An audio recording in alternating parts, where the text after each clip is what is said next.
Baik, kita lanjutkan ya. Tadi ketika harga 3 kilogramnya itu 48, maka kita akan mencari 1 kilogramnya, yaitu dibagi dengan 3 didapat 16.000 rupiah. Kemudian yang ditanya 6 kilogramnya berapa, tinggal dikalikan saja ya, 6 dikali dengan 16 didapat 96.000 begitu. Atau dengan cara yang kedua ya, di halaman selanjutnya bisa kita lihat di situ menggunakan perbandingan ya, rumus yang ada yang sebelumnya tadi ya, ada rumusnya, tinggal dikalikan silang saja ya antara X dan Y-nya. Dikalikan silang ya, X-nya ini yang ditanya ya, yang ditanya. Kemudian dikalikan silang didapat sama ya, 96.000 rupiah ya. Ketika 3 kg harganya 48, 6 kg harganya X ya, X-nya itu yang ditanya berapa harganya gitu ya. Itu dikalikan silang ya, diperbandingkan X per harga ya, kemudian jumlah kilonya per jumlah kilonya, kemudian dikalikan silang, kemudian dibagi ya dengan 6 ya, hasilnya ya dibagi dengan ya, dikalikan silang kemudian dibagi ya, kemudian didapat hasilnya sama ya, 96.000 rupiah. Kemudian soal selanjutnya bisa dilihat contoh 5.15 ya. Ini diketahui di sini ada X-nya, ketika X-nya 14, hasilnya Y-nya yaitu 21, dan kemudian ketika X-nya 6 ya, hasil A-nya berapa ya, yang ditanya di sini sudah menentukan nilai A dan B. Ya, nilai A-nya berapa gitu. Kemudian di sini nilai B-nya berapa,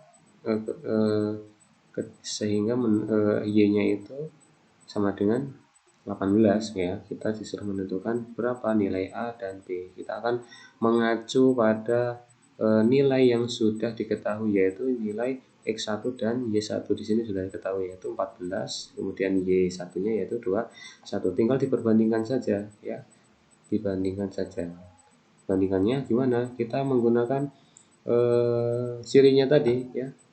Ketika dibandingkan ya, perbandingannya yaitu sama. Jadi 14 per 21 itu harus sama dengan 16 per A. A-nya itu berapa gitu ya. Kita tulis saja di sini 14 per 21 sama dengan 6 per A, dibandingkan. Kemudian untuk mencari A-nya kita kalikan silang ya. 14 kali A, 14A, kemudian 6 dikali 21 ya. Untuk mencari A-nya tinggal dibagi 14-nya ya. 6 dikali 21 dibagi 14, didapat A-nya tuh 9. Kemudian yang B-nya juga sama ya, kita mengacu pada yang sudah ada bisa, atau mengambil yang 6, A-nya kan sudah kita tahu di sini 9 ya, atau bisa juga 6 per 9 sama dengan B per 18, kemudian dikalikan silang bisa juga, atau kita mengambil yang ini yang awal bisa juga ya. 14 per 21 sama dengan B per 18, kita kalikan silang, kemudian didapat B-nya itu adalah 12 ya. Untuk menguji apakah benar jawaban kita, itu bisa dibandingkan lagi ya. Ketika dia dibandingkan, perbandingannya itu harus sama semuanya antara X1 per Y1, X2 per Y2, X3 per Y3 ya. Perbandingannya harus sama, disederhanakan semua. Disederhanakan sesederhana mungkin ya, paling sederhana berapa, sama-sama semuanya. Nah, apakah hasilnya sama gitu ya, perbandingannya apakah sama? Kalau sama berarti benar jawaban kita gitu ya. Kemudian ada contoh-contoh yang lain, bisa dibaca sendiri ya, ditelaah sendiri, nanti dipahami ya. Kemudian ini ada latihan nanti ya, nanti ada latihan ini bisa dikerjakan nanti untuk tugas. Kita masuk ke perbandingan berbalik nilai ya. Perbandingan berbalik nilai, silakan dibuka bukunya 145 ya, 145 bisa dilihat. Apa definisinya? Bisa dibaca di buku ya definisinya. Yaitu apa? Jika dua kuantitas dihubungkan sedemikian rupa sehingga kenaikan di salah satu kuantitas menyebabkan penurunan pada kuantitas yang lainnya atau sebaliknya, maka hubungan tersebut dinamakan perbandingan berbalik nilai. Gitu. Maksudnya gimana? Ada yang tahu? Jadi di sini kalau berbalik nilai ini semakin nilainya semakin bertambah atau semakin besar, maka hasilnya itu akan semakin berkurang. Terbalik ya, kalau kita semakin besar nilainya, maka hasilnya akan semakin kecil atau semakin turun atau semakin berkurang, begitu ya. Sebaliknya, ketika nilainya itu semakin kecil, maka hasilnya akan semakin besar. Itu berbeda dengan yang senilai tadi ya. Kalau dia nilainya semakin naik, hasilnya juga ikut naik. Kalau yang berbalik nilai ini, dia akan semakin turun ya. Kalau nilainya semakin naik, hasilnya turun malahan, gitu ya. Begitu kalau yang berbalik ini. Kita lanjut selanjutnya aja. Ini ciri-cirinya apa kalau yang berbalik nilai ini di sini ketika X dan Y-nya dikalikan ya. X dan Y-nya dikalikan, dia menghasilkan nilai yang sama, yang konstan tetap ya, tetap semuanya. Gitu. Kalau yang senilai tadi, dia cirinya apa? Perbandingannya sama dia ya, ketika dibandingkan semuanya sama. Sedangkan kalau yang berbalik nilai ini, ketika dia dikalikan ya, antara X dan Y dikalikan, dia menghasilkan nilai yang konstan, yang tetap ya, atau yang sama semuanya ketika dikalikan. Kita langsung masuk ke contoh saja biar lebih paham ya. Contoh 5.19 bisa dilihat di sini ada X dan Y-nya ya. X1 2, Y1-nya 32, kemudian X2-nya 4, Y2-nya 16 dan seterusnya.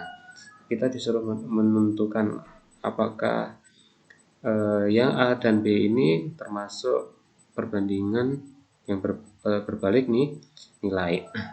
Gimana caranya? Yaitu kita masuk ke cirinya tadi apa? Ketika X dan Y-nya dikalikan, dia menghasilkan nilai yang tetap, yang konstan, yang sama ya. Gini.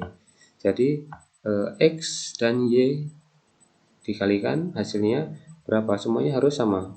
X1 Y1 dikalikan hasilnya berapa? X2 dengan Y2 dikalikan hasilnya berapa? Nah, apakah sama semuanya? Kalau sama berarti dia benar, kalau dia itu berbalik nilai. Kita masuk 2. 2 dikali 32 hasilnya 64. Kemudian 4 dikali 16 hasilnya 64. 8 kali 8 hasilnya 64. 32 dikali 2 hasilnya 64. 64 dikali 1 hasilnya 64. Oh, ternyata semuanya sama ya. Ketika dikalikan hasilnya sama 64 semua, maka ini dia termasuk berbalik nilai, perbandingan berbalik nilai gitu ya. Hasilnya sama semua gitu. Berbeda dengan yang senilai tadi. Kalau senilai ketika dia dibandingkan antara X dan Y, perbandingannya itu sama ya.